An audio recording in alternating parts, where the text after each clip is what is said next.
everyone. Welcome back to Beyond the Queue. Today I am excited to welcome Tony Wan. He's the head of customer experience at TruPlay Games. Tony, thank you so much for joining me today. Thanks for having me, Meredith. So, you've had a really cool career in customer support and experience, particularly in the video game industry. And I saw that you've even designed some games. You've done like music composition for them. So you are a man of many talents. It's really nice of you to say. At startups, you kind of don't have a choice. You just have to do what needs to be done, and that was me kind of cutting my teeth on a few fun and new things back in the day. Yeah. Nice. So today I want to talk to you about an important topic for all support leaders and one that I know you have dealt with, and that is agent training. So I know you've said before that the training concept is broken in many customer service organizations. So let's dig into that a little bit. To get us started, can you just tell me what you mean when you say that agent training is broken?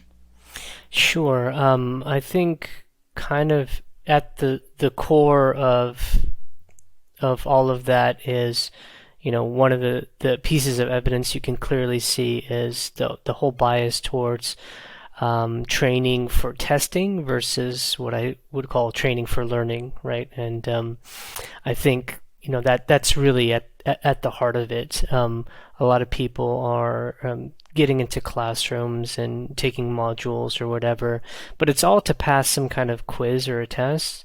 In my view, it doesn't really quite get at the heart of, continuous adult learning, which is a very different thing. Okay. So, in your experience, like what have you seen support leaders getting wrong about this? There's a couple of different ways it expresses itself. Fundamentally, I think that it's probably mostly reducing the complexity of learning to testing because it's easier to do. I mean, let's just face it, it's much easier to teach people to a test because you have all of these ways to kind of get some numbers on the board, right? Mm-hmm.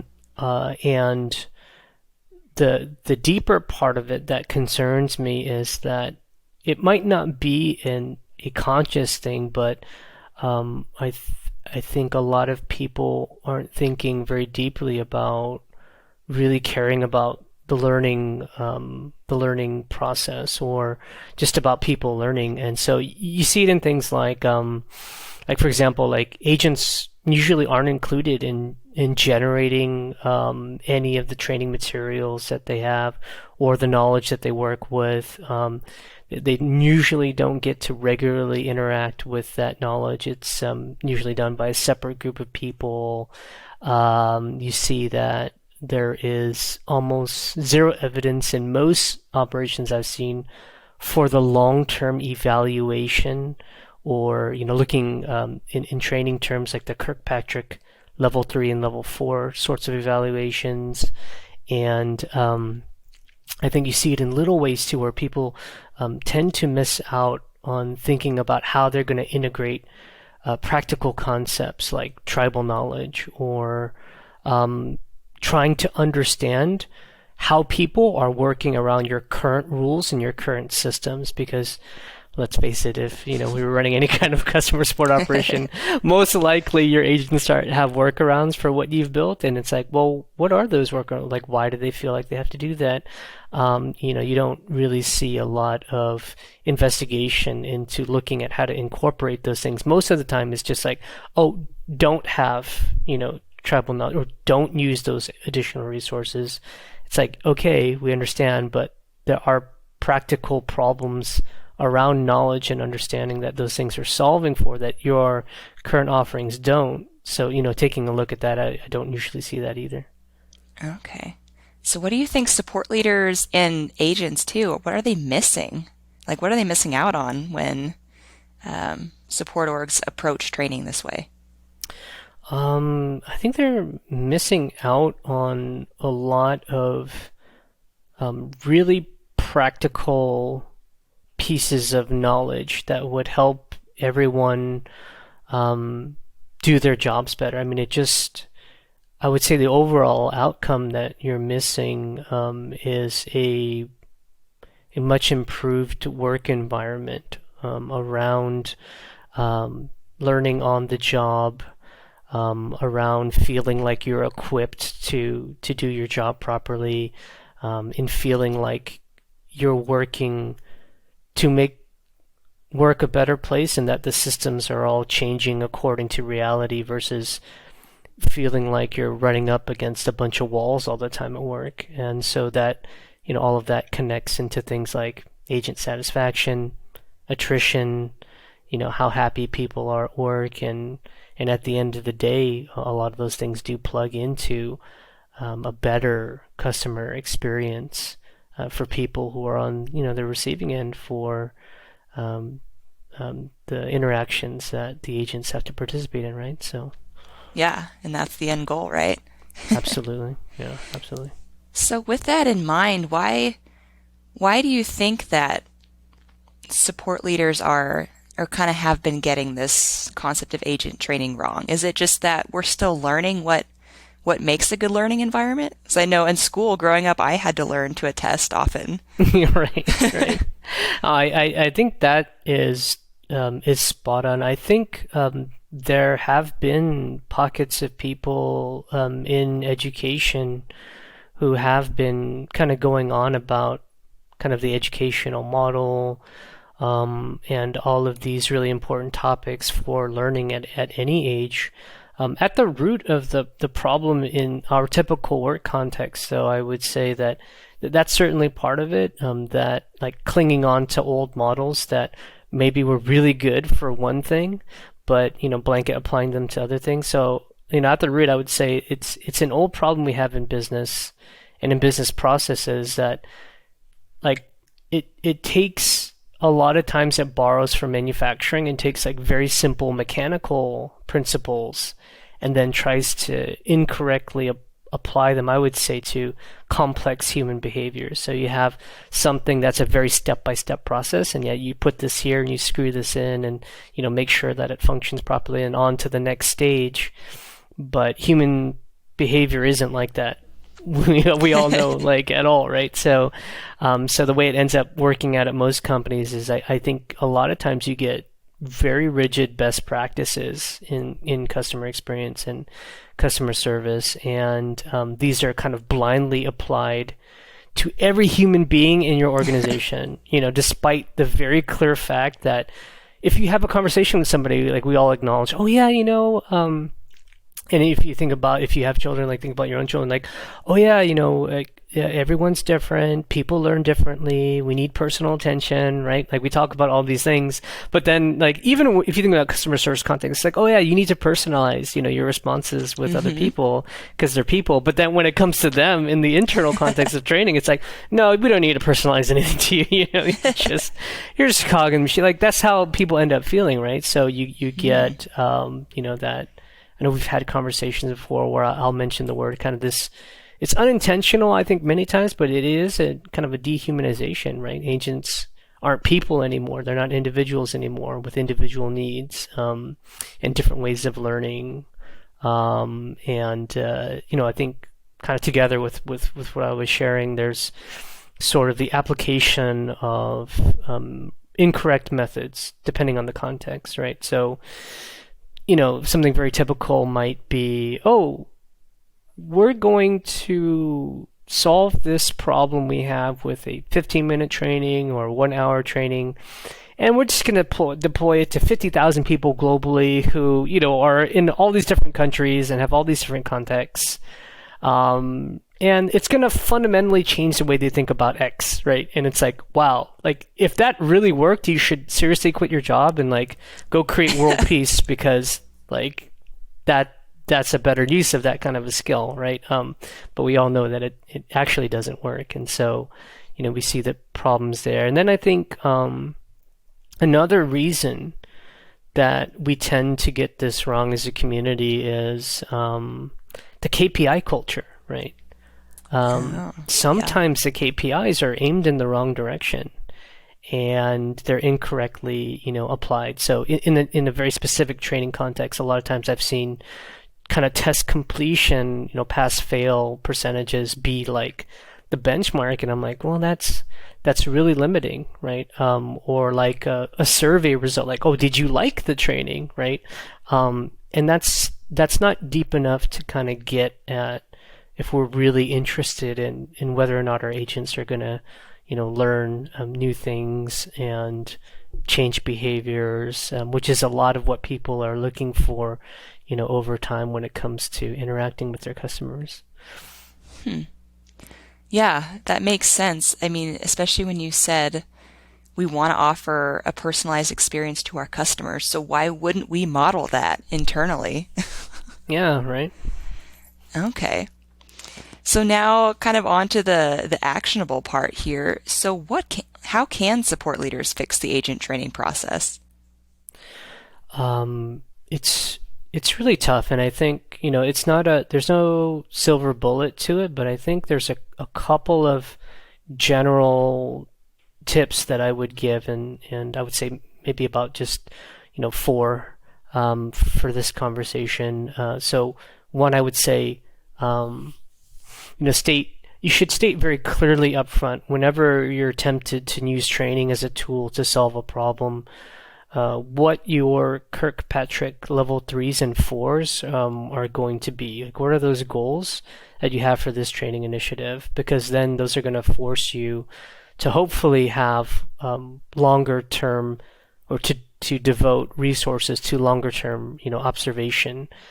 So, Kirkpatrick 3 and 4 is really looking at not just how did they feel about the training, or how did they test to it, but what are the changed behaviors you see after your training initiative is complete, and what are the results of those things, right? So, and a lot of places don't devote resources towards that. They just kind of stop at the level 2. They do a typical assessment, and nobody is checking for, hey, like 3 months down the line, are you using that new tool? Are you using that new process? Does it make sense to you? Is it like second nature to you? The different approach that we shared with you in terms of how to talk to, this kind of customer, or how to diffuse a situation, like how is that going? Is it just kind of part of your fabric now, or is it something that you just forgot and you dumped off in like whatever, and you're still kind of continuing, in your previous habits? Devoting kind of resources towards consistent, I would say long-term, observation and coaching, and really taking more of a long-term view of learning. The second thing I would say is looking at, we were talking about how people learn differently, and so not just designing like one training for one thing, but even if you have like one topic, designing like a number of different kinds of training and different ways to practice, I would say, which is a component that I feel is missing a lot of. So, typically I'll see a lot of trainers, like they'll do a classroom training and they'll be, talking at the agents quite a bit, and then there'll be a test or something like that. But what I've challenged a lot of professionals to do, and they know this already, it's not like they don't, but to, try a couple of different approaches, different types of material, but also just trying, to flip the classroom every once in a while, and to have, much shorter lecture sessions, and have people actually go do, like, go practice what it is that you're trying to, skills that you're trying to build up, and really focus in on those for, a period of time until, a new behavior or new practice becomes second nature to you, right? So a lot more practical parts of training and participation and engagement versus just kind of sitting around like you're back in high school, like listening to your teacher kind of drone on, right? Yep. So for sure, like stuff like that, think about like, hey, self-service learning paths and programs, and all these different ways in which you can supply both material and just different ways of learning to your people. Third, I would say, kind of in connection to what we had before, like why people get it wrong. Like, if you can examine your KPIs, and if you have bad ones, like get rid of them, right? a lot of times people are trying to look for, I would say, like illegitimate ROI on training. So if from a trainer's perspective, they're like, well, I have to, my boss is pressuring me maybe to prove the value of, what it is I'm doing. And sometimes they kind of flatly grab for a KPI that isn't very helpful or might just make them look good. Like test completion is really easy, right? Because it's like, oh, look, like everyone took this test, everyone passed it, I did my job. Or sometimes people try to reach even further in an illegitimate way. They haven't built out the data connections between how they design their training initiative and what result they're trying to improve. So let's say, you're trying to improve CSAT or NPS or CES or productivity or whatever it is, whatever, KPI you're trying to move. And they didn't spend the time really proving out like their thesis.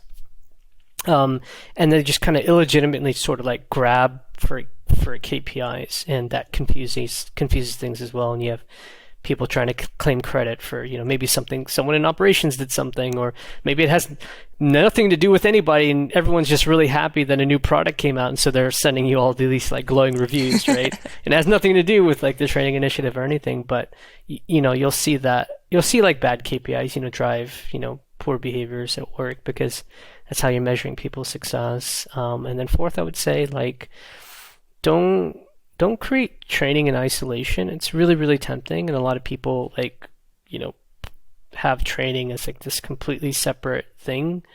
But more than that, it's not just that they're typically like organized separately from, operations, but also, I would say that, they don't typically consider all of the systems that are operative in your operation today, right? That curb behavior. And so I would say like trainers really have to, I would say, be empowered to have the resources and the time to understand what all of these different systems that are affecting agent behavior are. Because if you put any kind of, bonus or malus system in place, like it's going to curb people's behavior. So what are all your policies, your procedures, your processes?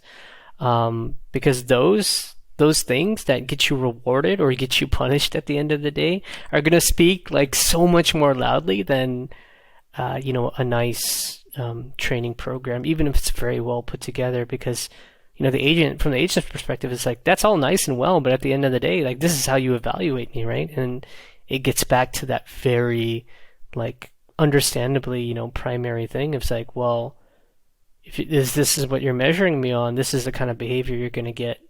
And I think, training needs to take a look at that and have a voice at the table when it comes to making those kind of decisions. Someone should be like, hey, doesn't matter what we do here, because as long as you have this policy that penalizes them for, doing this, like everyone's going to be super nervous about spending that extra minute, even if it's just a minute, to carefully, listen to the customer's problems or whatever it may be, right? Okay. So I'm curious, what are some policies that, in your opinion, would work better as far as measuring the success of training? I think coming up with, if we're talking, like if I had a policy for measuring the success of training, I would say you should look very carefully, kind of going back to the behavioral piece, and not being so tied up to something quantifiable in some cases, right? It's very, very hard especially the larger your teams get, to be able to pull out like what is affecting what at any one time, to isolate like efforts and what it actually does to the organization. So I would say like be less about those particular numbers and be more about positive behaviors that you want to see exhibited in your teams, right?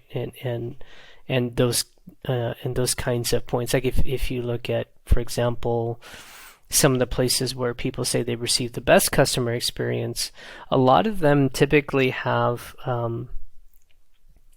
It's not that they don't look at the numbers, but there's much less emphasis on the numbers and much more an emphasis on, big ideas. This is how we would like you to treat our customers.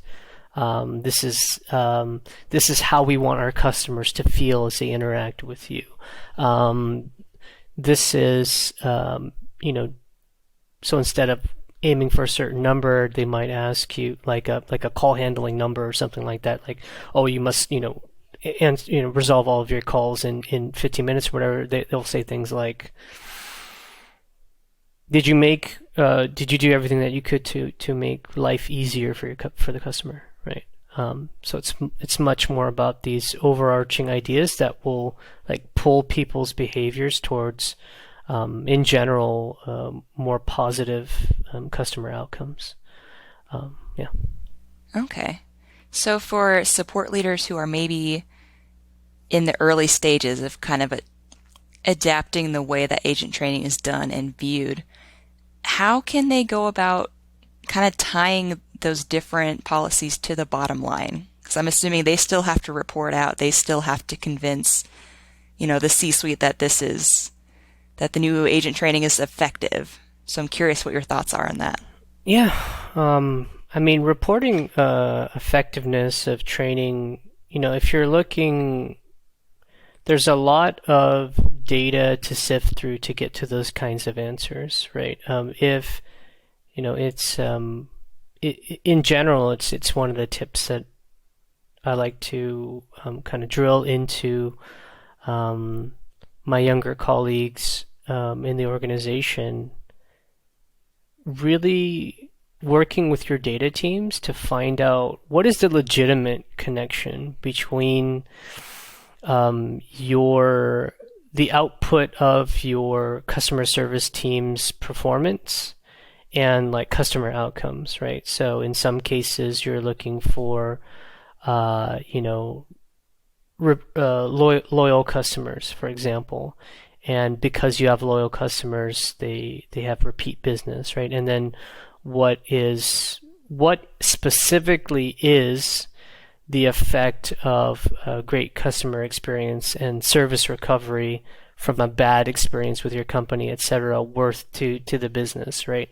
So there's a lot of specific data and math that people will have to crunch to, but you want to be looking for those explicit connections between like what's happening with your customers in your company's ecosystem, what happens when they experience a service failure or product failure, what happens when because usually right after that they hit your teams, right? What happens Yep. when they hit your teams?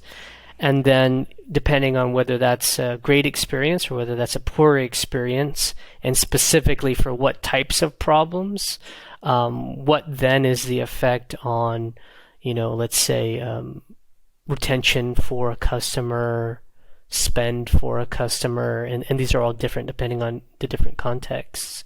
But you want to find those connections to the bottom line.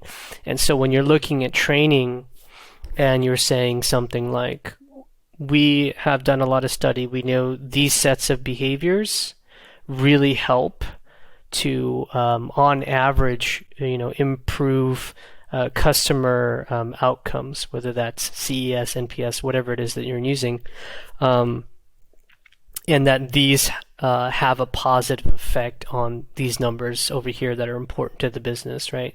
So really understanding the entire customer journey with your company, not just from a very narrow, like, oh, this is the customer service experience and we got a survey and that's it. But no. Like, what was their experience before they got to you? And what was their experience afterwards? And what is their continuing experience, hopefully, with your company? And I would say that those numbers are really important to find and to work out. And so when you think about, let's say, if you're a trainer, you think about some of those some of those attitude or behavioral changes that you want to make, you can find legitimate connections. And it might not always be, again, super direct, and there might be a bunch of other things. It's best to be honest about that. But I think if you do kind of evaluations at all the levels of Kirkpatrick and you can make that business connection, that provides a very at least robust picture that you're trying to pay attention to, learning in the organization and how that's helping and what's happening as a result of those things. You might not be able to have many times like a 1-for-1, but you can say that, if you have all of those pieces of information, you can tell a story about the overall kind of general positive effects, right? And you can look at, even additional things like attrition, people who are intrinsically motivated and have that kind of feeling within them satisfied. A huge part of that is like mastery or, like continuous learning. They'll be more satisfied. You'll have less turnover. And we all know turnover is very expensive for many reasons. So understanding like how to calculate all of those costs in an operation as well, because it's not immediately obvious in many cases that high turnover rates in call centers are expensive, to the company, because a lot of people don't really spend the time calculating like, oh, the loss of all the tribal knowledge for someone who's been here for 2 years, and you have to retrain somebody, and all the lead time for hiring a new person, and then you have to ramp them up, and then all this other stuff. And a lot of people aren't used to like calculating those. And so I would think, in addition to what was already shared, like looking at those as well to make sure that you're kind of proving your point and helping training be much more functional and practical to the org. Yeah, that makes a lot of sense. I wanted to go back to point number 2. You were talking about adjusting teaching methods and adjusting the training methods to kind of account for people's different learning types, which I love that, especially because I have ADHD, so I definitely learn differently from other maybe more neurotypical people. So I'm curious, what are some ways and some methods that support leaders can adjust their training style? I think having the expertise within your organization where you're getting something I like to do is you hire people who aren't from the specific context that you're in. And so a good example of this is, I've had friends and I've hired myself somebody who has a PhD in clinical psychology, for example. Or you're hire like a behavioral economist who has worked in like, I don't know, hospitality, but like, I'm working in banking right now, right? Like they have a completely different context, but they have a very helpful and like deep skill set, like expertise. And because they're not constrained by the typical best practices in the industry that we're in, they have no problem asking the question like, why would you do it this way, right? Or like, how about we try something new? Or that doesn't seem right to me. Or, they don't have the baggage of sort of like, oh, I've been doing this for 20 years and this is the way that we always do it. And, I've given so many speeches and I've been a guest on Merida's show and, like all this other stuff, like they don't have that baggage, and sometimes frankly, like that ego, right? They feel like a little out of place. They're like, maybe they feel like they have some imposter syndrome because like, I've never really done this before. I have this other expertise. But so, I mean, I think those kind of slightly unorthodox hires are people who have sort of very useful deep skills in adjacent areas that you think would would help out, right? That's one. The second would be what I would say is kind of from a practical example. Usually training many times is built top down. Some executive gets angry about something, or a client gets angry about something. They want something fixed.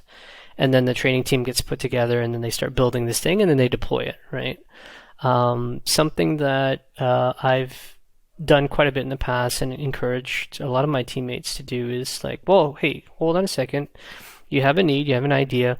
Why don't you get a bunch of people from the operations, the agents themselves, and instead of just this top-down thing, you do bottom-up as well, and you meet in the middle, right? And so you have the strategic concerns and the business concerns that are coming from various people, but then you also have the very valuable information of the agents, the population that you're aiming to like actually convince that like, hey, this is a good thing to do, or this is a new practice that you should adopt, and having them be part of the creative process for training to say, no, that won't work, or that idea sounds somewhere. We actually do it this way, and this is why we do it this way. And they're like, oh, I never thought of that before, right? And so they're the ones actually doing the work, and they have so much valuable information to offer up to trainers and, curriculum designers and instructional designers, whoever's building the material, that I think a lot of people would do well to consider. And then there's also just the practical nitty-gritty stuff where you're like, hey, like, don't just think of classroom training, right? Think of like what is the age group of the people that you're trying to train? Cool. Like, how do they best consume? Like, when they want to learn themselves, like, where do they go? Oh, they go to YouTube. It's like, cool. Like, why don't we do some YouTube videos, right? Like, there's all of these different types of media and different ways of communicating in which training teams can take better advantage of than, let's say, kind of the historic tendencies of the discipline. Mm-hmm. Yeah, I love that. I know for me, like the hour-long lecture in a lecture hall from, college 100 level classes didn't work as well as the more like step-by-step hands-on, like I learn a concept, I go apply it. I learn the next concept, I go apply it. That definitely works better for me. Right. That's cool. Yeah. Yeah, and your comment about making sure that training is both top down and bottom up. It kind of reminds me of point number 4, where you said that all the right people have to be in the room. You can't just make this training in a vacuum. Yeah. That's absolutely correct. I mean, it's really vital because we're talking about people, right? And I mean, in the same way that it's so funny because like we're in customer service, right? So it's like, oh, hey, have a conversation with the customer, ask them for their opinion. We're going to take all of your feedback and, make our company better. And like, we don't want to do that like internally, like for each other, right? It's so weird to me. It's like, just wait a minute. Like these people are valuable. Like they talk to customers all day long, like day in and day out. Like we should probably talk to them, right? So yeah, that's probably a better way to get buy-in. Yeah. It's just funny to me that like there's so little of that sometimes. It's really like it's on the verge of like comical, right? Like I can't. Like I laugh in self-defense because it's like too sad otherwise. It's like one of those things where it's funny, but it's not. Yeah. So I'm curious, how have you improved agent training within your teams? Like, can you give me some real world examples and success stories? Sure, yeah. I mean, I think, coming from gaming specifically, I kind of just borrowed a lot of ideas from the general industry. I would say one of them, for example, would be kind of the idea of user-generated content in gaming. So kind of, we were just talking about this, right? Instead of just top-down, it's bottom-up. So like a lot of times, your agents can create some of the best practical short trainings that other people find useful. If we think about the concept, for example, of like tribal knowledge, and you could ask anyone on the floor, like, dude, if you had a problem, like, who would you talk to on the floor, about this? Or be like, oh, like Samantha over there, She knows everything about everyone goes to Samantha. That's if you have that tech problem, she's the one who helps you. And a lot of times people will be like, oh, well, what's Samantha doing? But it's not just about like what Samantha is doing. It's like, no. Like, just get Samantha to create some stuff because she probably already has it in a folder and it's like sick and tired of like telling people the same thing. So she's like, just read this document. So kind of that, borrowing that concept of, user generated content and really trying to find practical, fast ways of involving your agents in the creation of training or just simple knowledge materials, and not outlawing that or making people like hide it from you or whatever. The other one I would say is and so how that ends up being expressed in practical terms is some people use KCS methodology. Having software that supports that methodology in real time is really, really important. So if you can build or find a KB out there that helps your agents and empowers them to contribute and change information and add their knowledge to the knowledge base as quickly as possible. That's really cool. And if you can make sure that they're also involved, if some of them are just happen to be like really good practical trainers, which a lot of them probably are, like just empowering them to, give trainings to their teammates. So maybe there's a couple of seniors on your team and maybe you have some kind of a program where you can get certified and be like, yeah, I'm a certified senior agent for these issues. Like I could, you're on my team. I could totally teach you about that. Just ping me, right? Like not a problem. Instead of like having to like register for a course or, wait till 3 weeks or whatever when the training initiative is coming out. Or like search like this ridiculously large database where like everything's very sterile and like difficult to find and the knowledge might be outdated or whatever. The other one I would say is kind of borrowing from the kind of along together with that, the peer-to-peer concept. So you have those kind of tools, you have kind of involving people and generating the training, but I would say also training each other, like sharing knowledge and information and helping each other out on the job is it's like so natural to any workplace, right?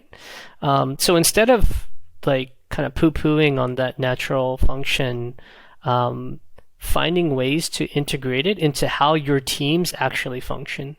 So if you have a team of 15, for example, like how can you help people understand how to get help from each other and incorporate that tribal knowledge into a much faster way for people to ramp up and learn on the job, versus always having to go through something that's super structured.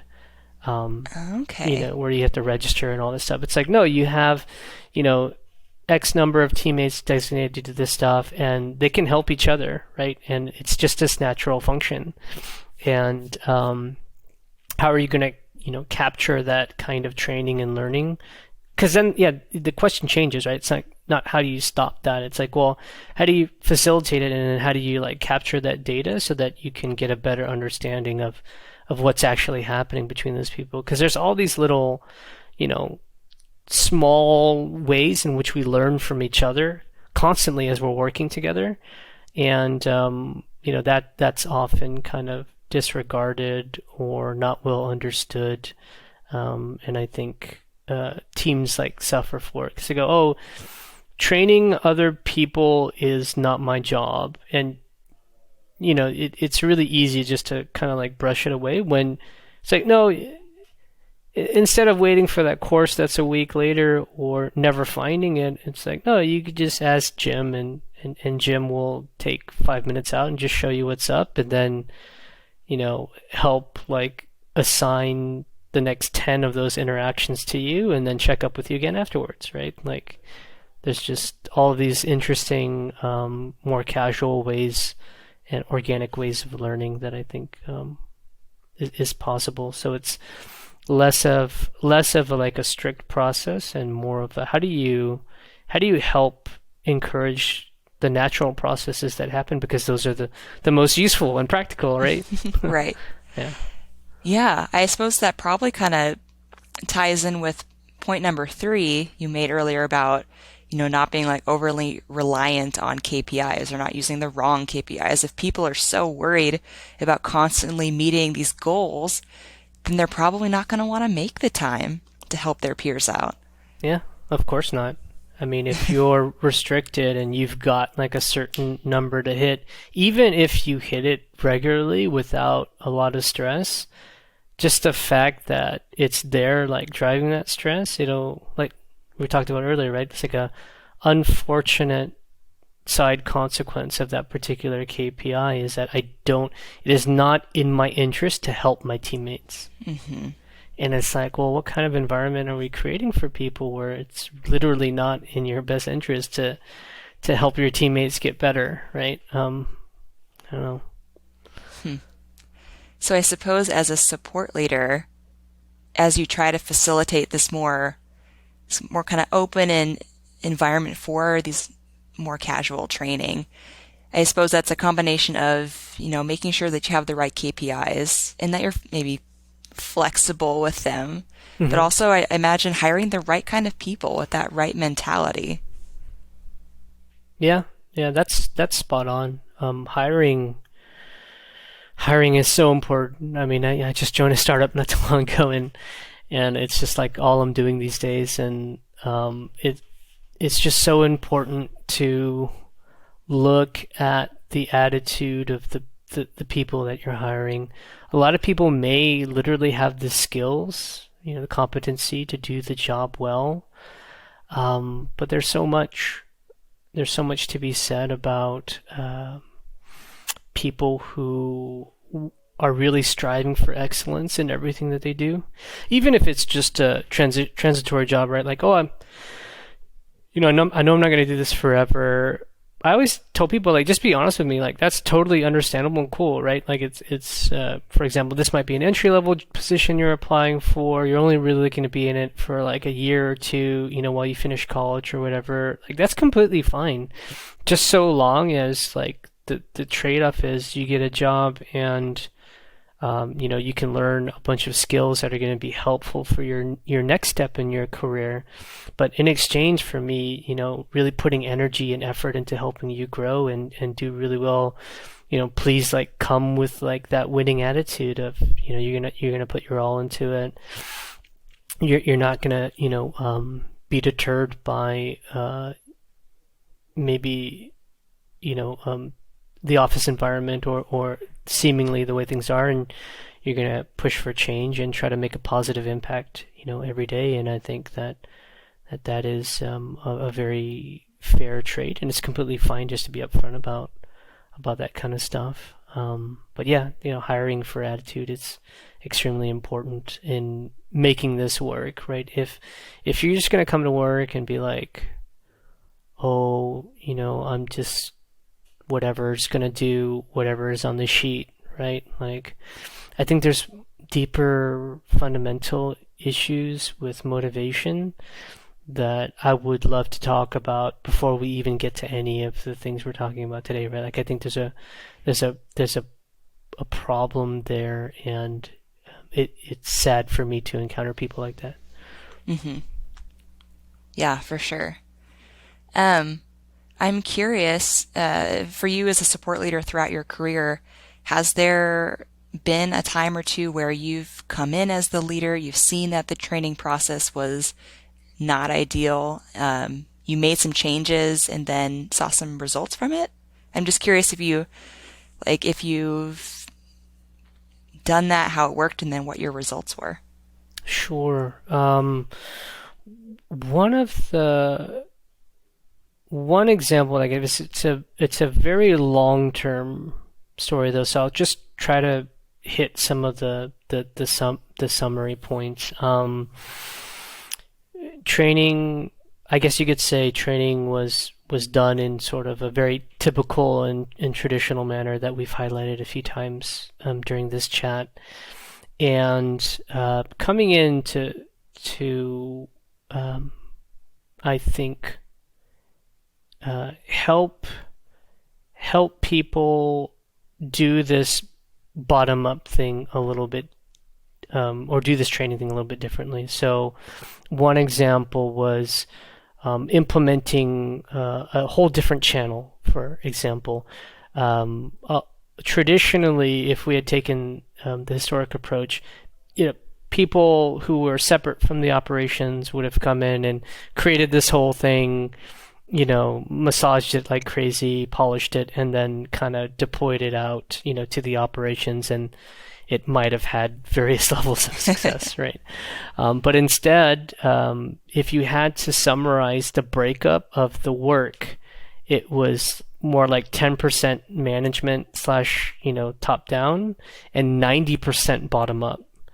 And the results of that at the end of the day was the fastest adoption of a new channel, of that particular chat channel, and also the fastest, I would say, speed to excellence, which was measured by kind of hitting the 90%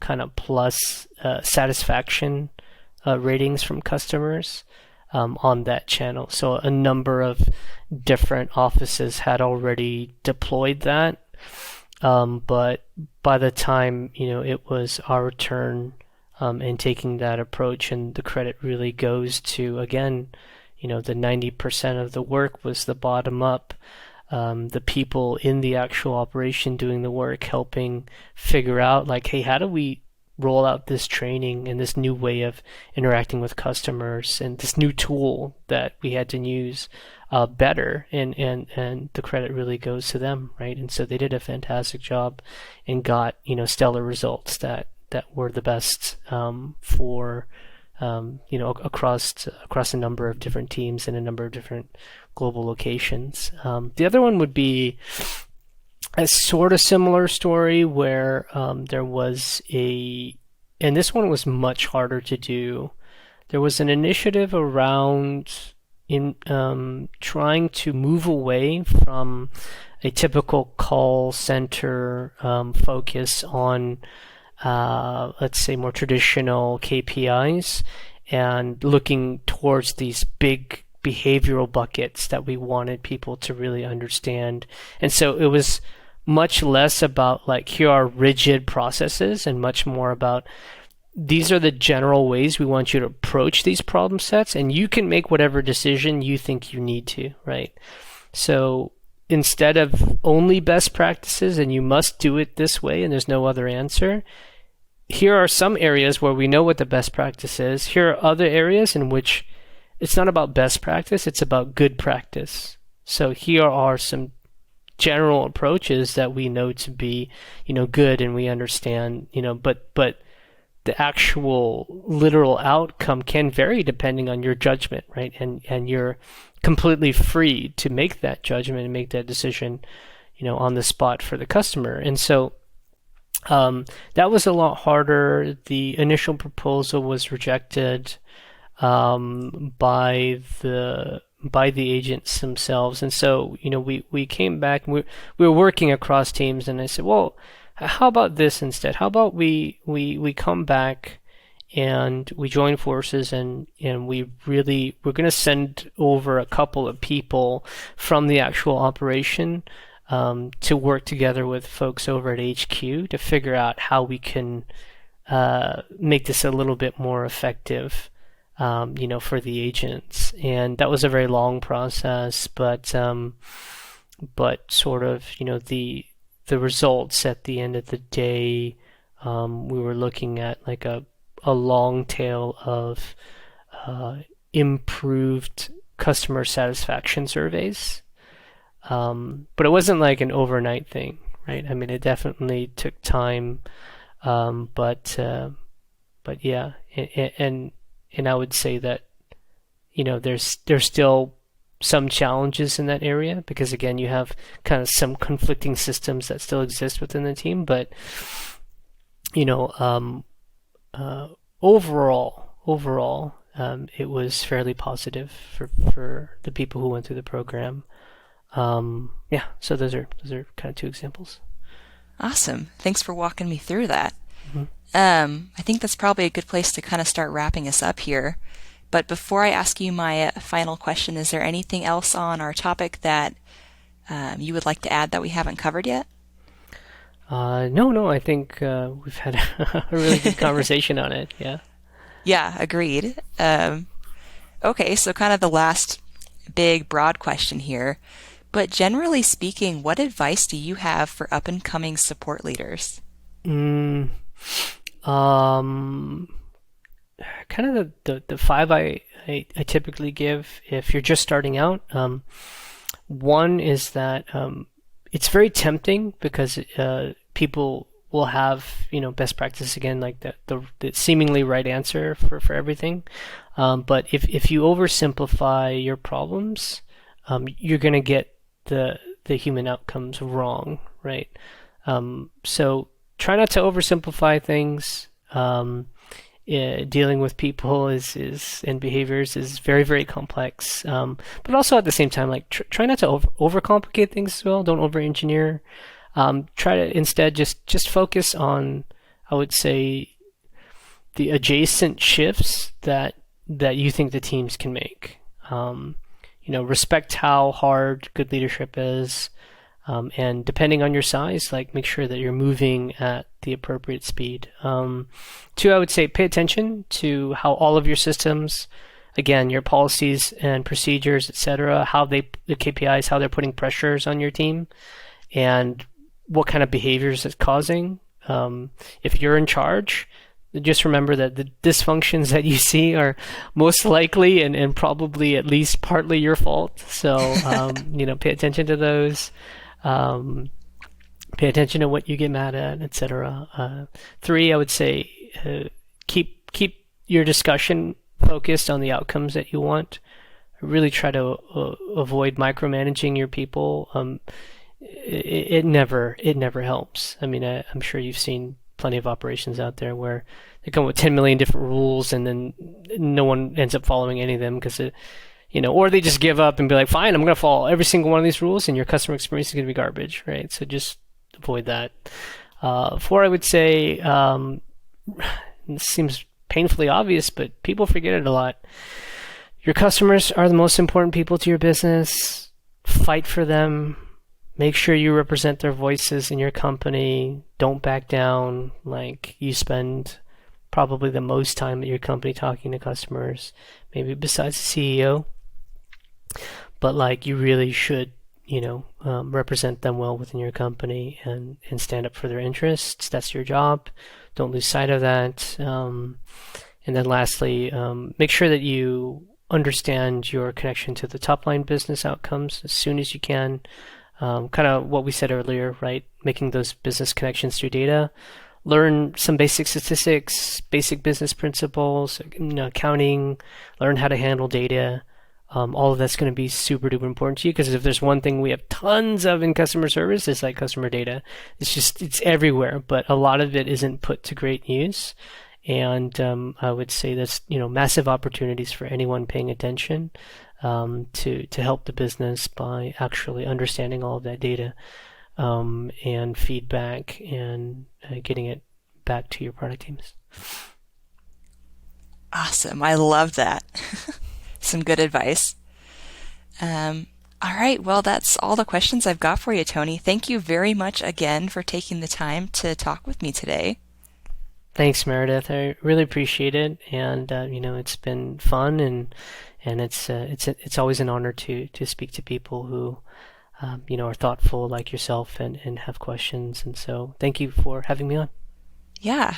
If anyone listening or watching wants to learn more from you or maybe contact you, what's a good way for them to do that? Cool. Yeah.